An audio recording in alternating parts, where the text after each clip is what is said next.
Okay, we're going to solve inequalities by multiply or divide. Solve inequalities by multiply or divide.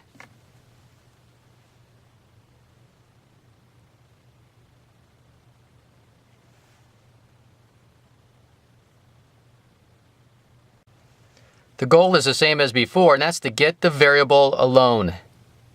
Get the variable alone. And we're going to do that today by multiplying or dividing.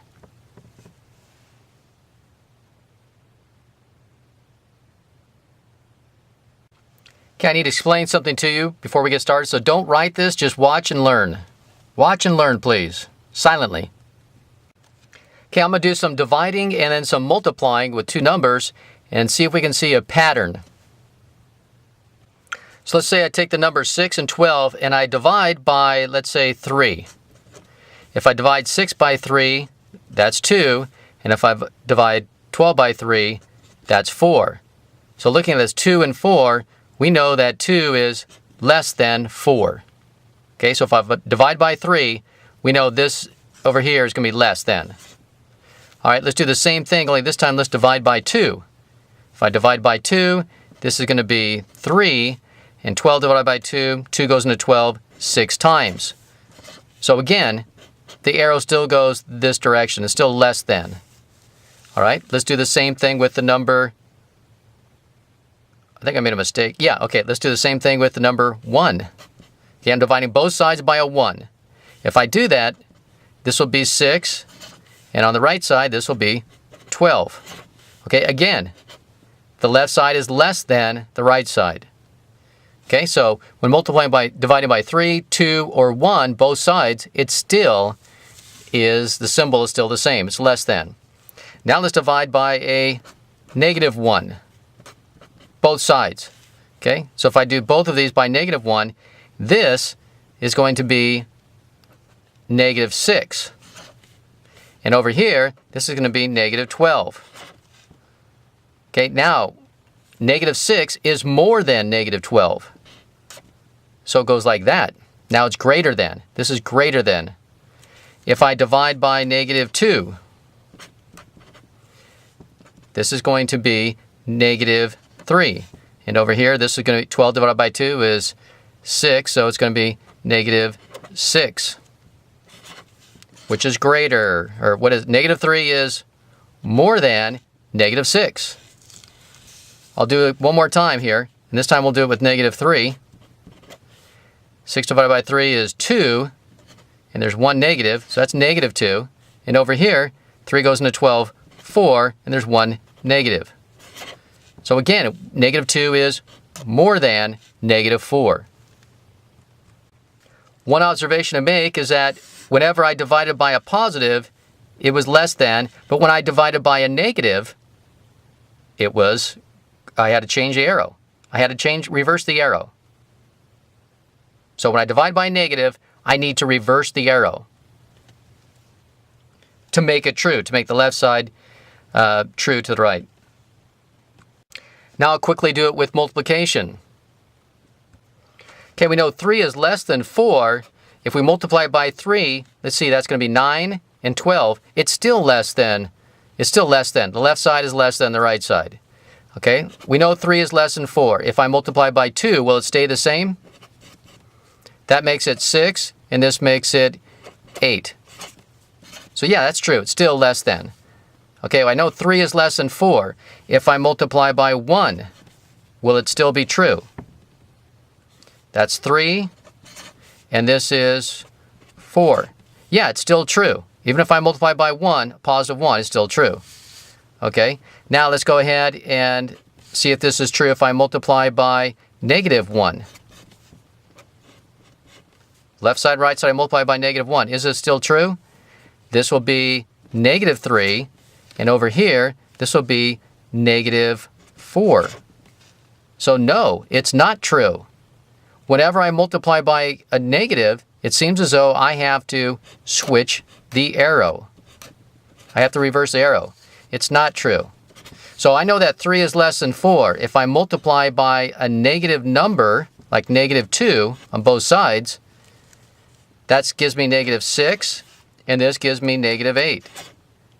This is not true. Negative 6 is not less than negative 8. It's more than. So see, I have to switch the arrow whenever I multiply by a negative number. Same thing here. If I multiply by negative 3, that gives me negative 12. And on this side, it gives me negative 9. So this is not correct. Negative 9 is more than. So I have to reverse the arrow. So whenever you divide by a negative number or multiply by a negative number, you have to reverse the arrow. Okay, so let's write this rule down so that we have it for future reference. If you multiply or divide both sides, multiply or divide both sides with a negative number. If you multiply or divide both sides with a negative number, then reverse the arrow. Then reverse arrow. But it has to be a negative number. Only with a negative number do you go ahead and reverse the arrow.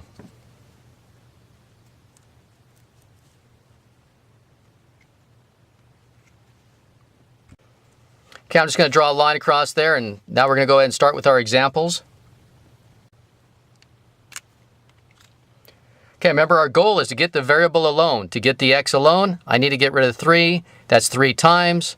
I have to do the opposite of times. I divide by 3. Okay, so that is gone.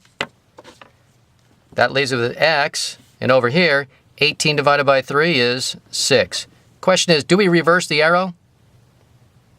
Let's see, the rule is reverse the arrow if you multiply or divide both sides with a negative number.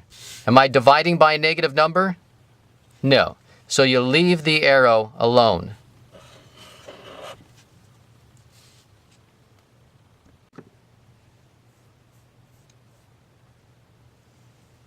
On number 2, again, we want to get the variable alone. That's times, so we need to divide. I'm going to divide by negative 2, both sides. Okay, so this cancels out, and you're left with x. And 16 divided by 2 is 8.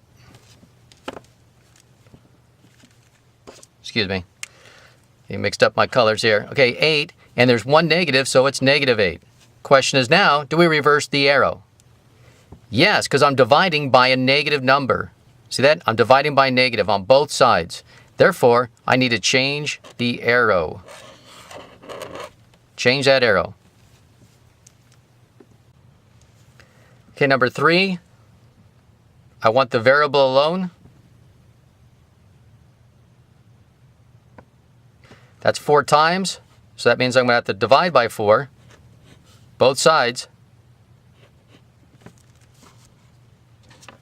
So that gives me x. On this side, 4 goes into 28, 7. There's one negative, so it's negative.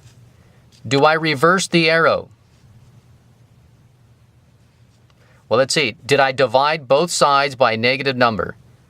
Hey, there's a negative number here, but I didn't do that to both sides. It's the number you put down below or up on top, both sides. The answer is no. I don't have to reverse the arrow. It stays the same. It's only if you're doing it to both sides. One other note to make is that notice the coefficient is positive, the arrow stays the same. Notice the coefficient is negative, I have to reverse the arrow. It's positive, it stays the same.